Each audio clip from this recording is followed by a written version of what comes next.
Good morning, all of you. Welcome to your SST class. And students, today I am continuing your chapter 3 of economics, that is poverty as a challenge.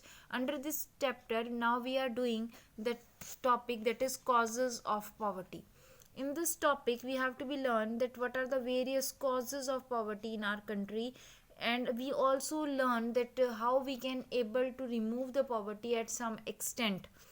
Okay, so let's start reading the topic, that is causes of poverty. As in my previous video I already told you about what is poverty, what are the reasons behind poverty. Now the causes. There were a number of causes for the widespread poverty in India. The very first reason is historical reason. Because of this historical reason is the low level of economic development under the British colonial administration. Yes, at the time of British government, what happened? They slow down our economic growth, and because of the low economic growth, the number of poor people is increased.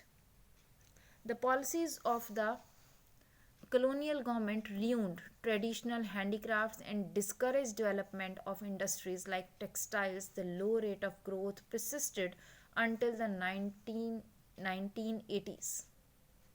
The policies of colonial government की जो policies थी, उन्होंने क्या किया? दे रियूंड मतलब ख़त्म कर दिया टोटली हमारे ट्रेडिशनल हैंडीक्राफ्ट को।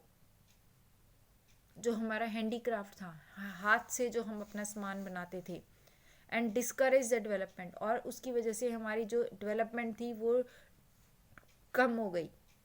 ऑफ इंडस्ट्रीज लाइक टेक्सटाइल, हमारा जो कॉटन एंड टेक्सटाइल इंडस्ट्री जिसमें हम एनिशियन टाइम पीरियड से नंबर 1 थे, that become decline during the colonial period, वो डिक्लाइन हो गई।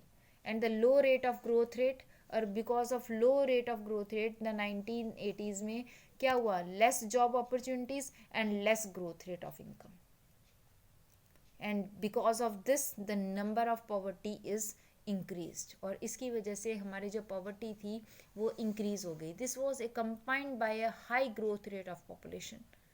This is the first reason, that the historical reason is the less economic development during the British rule. ठीक है, उसको उन्होंने आगे एक्सप्लेन कर दिया। First reason is less economic development under the British colonial administration. Reason क्या था? Because they ruined our traditional handicrafts and discourage the development.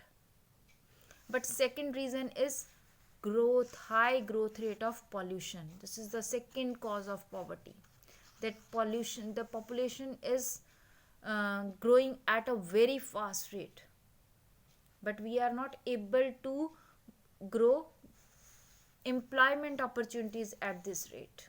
जिस रेट पर पॉपुलेशन इंक्रीज हुई, उस रेट पर हम एम्प्लॉयमेंट अपॉर्चुनिटीज इंक्रीज नहीं कर पाए। And the failure at both the fronts, promotion of economic growth and population control, perpetuated the cycle of poverty. और बिकॉज ऑफ दिस हम इसको भी कंट्रोल नहीं कर पाए, हम ऊपर से हाई ग्रोथ रेट भी नहीं कर पाए, एंड बिकॉज ऑफ दिस हमारे यहाँ पर एक साइकिल ऑफ पॉवर्टी इंक्रीज हो गया।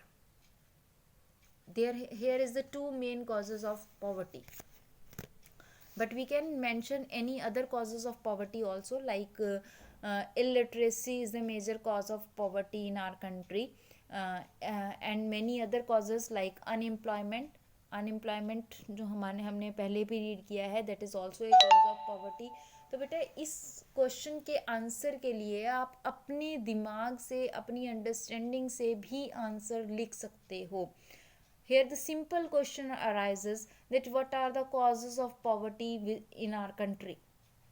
Then you can write any cause.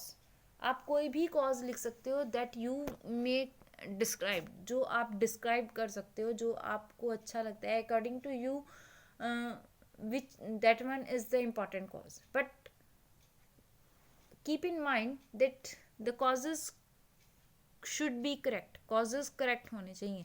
ऐसा नहीं है कि आप कोई भी कॉज लिख दोगे, चाहे वो करेक्ट हो चाहे वो ना हो, नो। ठीक है, चलिए now come on the next. The spread of irrigation and the green revolution में job opportunities was created in the agriculture sector, but the effects are limited to some parts of India. Now in this para, the writer want to be said that we try to be remove poverty by using some methods, but वो भी अपने पूरे उसको नहीं complete कर पाए, half तक ही रहे हैं. तो spread of irrigation and the green revolution में जॉब अपॉर्चुनिटीज़, कि जब इरीगेशन फैसिलिटीज़ इंक्रीज हुई ग्रीन रेवोल्यूशन की वजह से, बहुत सारी जॉब अपॉर्चुनिटीज़ क्रिएट हुई इन एग्रीकल्चर सेक्टर.